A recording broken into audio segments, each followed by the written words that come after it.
And welcome back to Echo Base Network. I am the coach. Today, breaking news. This just happened an hour ago. Rian Johnson is showing remorse in dealing and directing Star Wars The Last Jedi. Let's see what this is all about. Echo 3 to Echo 7. Autobus 3. Echo Station 3PA. All right, guys, welcome back. So to start, I want to give a couple of examples of Rian Johnson's thought process, and we're gonna have to go back a couple years.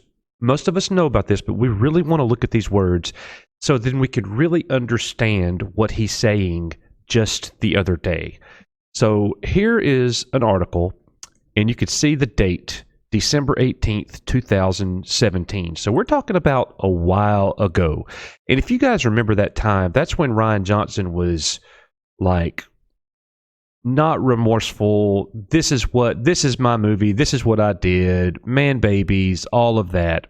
So the article's going to start right here for us. This is Rian Johnson's words. He says, "Having been a Star Wars fan my whole life and having spent most of my life on the other side of the curb and in that fandom, it softens the blow a little bit.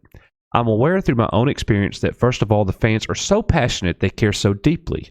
Sometimes they care very violently at me on Twitter, but it's because they care about these things, and it hurts when you're experiencing something, or expecting something rather, specific, and you don't get it from something that you love. It always hurts, so I don't take it personally if a fan reacts negatively and lashes out at me on Twitter.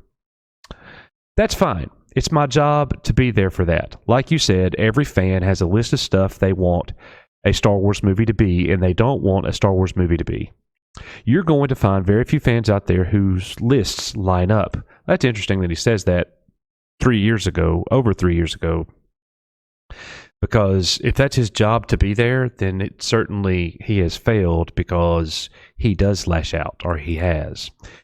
And I also know the same way the original movies were personal for Lucas. Lucas never made a Star Wars movie by sitting down and thinking, here we go, what do the fans want to see? And I knew if I wrote wondering what the fans would want, as tempting as that is, it wouldn't work. Because people would still be shouting at me, "F you, you ruined Star Wars," and I would make a bad movie. And ultimately, that's the one thing nobody wants. Well, first of all, and I know this is an old article, and this has already been gone over a multitude of times. Don't compare yourself to Lucas. Lucas was creating something brand new at the time. You should have made something that the fans would love. That's where you went wrong, and we're going to see that remorse in a moment. And just let me add that 80 to 90% of the reaction I've gotten from Twitter has been really lovely. There have been a lot of joy and love from fans. When I talk about the negative stuff, that's not the full picture of the fans at all. So now we're going to jump over. That's the older article. This is what has just taken place. Rian Johnson regrets not test screening Star Wars The Last Jedi. And this is March 18th, 2020.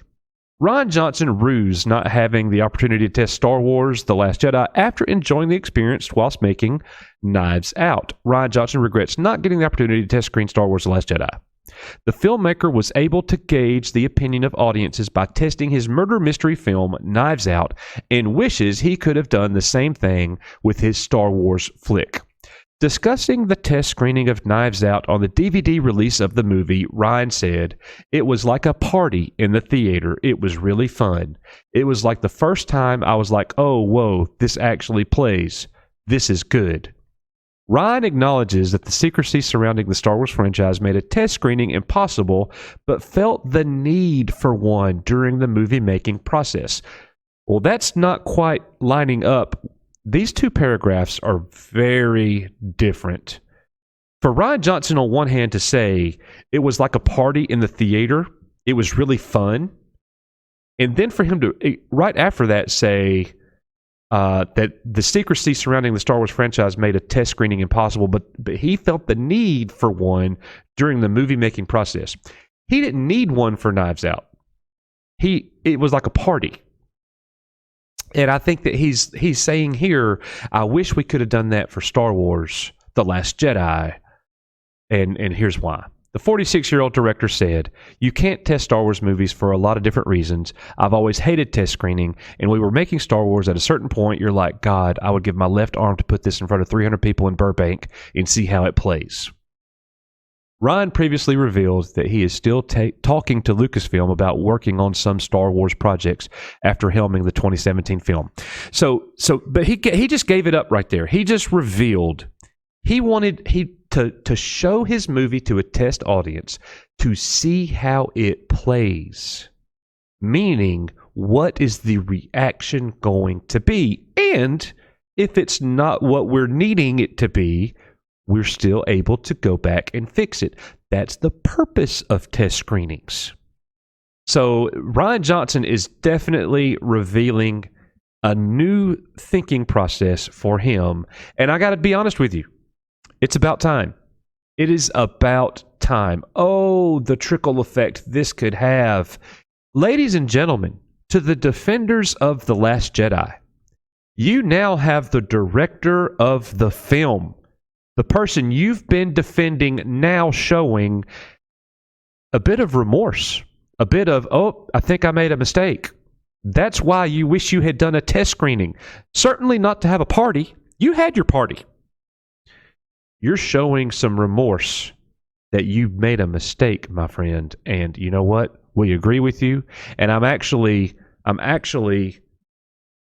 quite satisfied that Rian Johnson is showing this. He's showing a more human side of himself, and I appreciate that. It's okay to make mistakes as long as you own up to them and admit them. I'm certainly okay with that. So thank you, Rian Johnson, for coming out and being forthcoming after so many years. He said, "I'm still talking to Lucasfilm, but they haven't announced anything on their slate yet." He also admitted to being blown away after Knives Out, which starred Daniel Craig, was nominated for an Oscar for original screenplay. Rian remarked, "I'm blown away, man. We just set out to make a fun movie that audiences could enjoy. We never imagined we'd have a conversation like this." So good for him making a great movie in Knives Out and getting awards and things like that. That's great. As far as him getting a Star Wars movie in the future, highly unlikely. Like less than a 1% chance in my mind. Like it's zero. It's not going to happen. But, you know, maybe this is a ploy. Maybe this is him trying to show Lucasfilm, hey, I made a mistake. Give me another chance. I'll do better. No. If that's what you're trying to do, because that's actually what I think has happened. I think that Rian Johnson knows he will not be getting a Star Wars movie again. Will not happen. So there's no play left except I could have done better. I wish I had done a test screening. This could have been better. You gave JJ test screenings. Apparently he made 9 different versions of the film. Give me another chance. I'm not saying that that's what's happening, but it's definitely a possibility. But Rian Johnson here telling us he wishes he had a test screening for The Last Jedi. So he could see how it would play out. Yes, that is quite revealing for us, and much different from the Rian Johnson that we've gotten on Twitter and in social media and in interviews about his movie. And wow, what that does to this movie and the people who have defended it. The reason that we're covering this right now, like this is dead.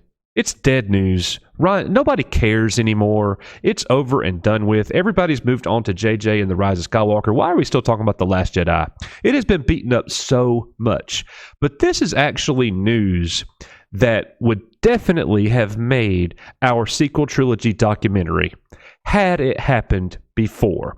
And that's really the main reason that Nick and I chose to cover this for you. It did just break. We talked about it, and we're like, you know what? This is definitely a great follow-up to the sequel trilogy documentary. So if you're one of the 120,000 views of our sequel trilogy documentary, if you enjoyed that, or if you didn't like it because the way that The Last Jedi was portrayed in our sequel trilogy documentary, this news definitely runs concurrently with the bias in our film.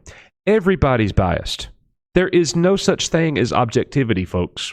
The people who said, "Oh, y'all are too biased. This is one-sided." No, we gave you the overwhelming fan reaction.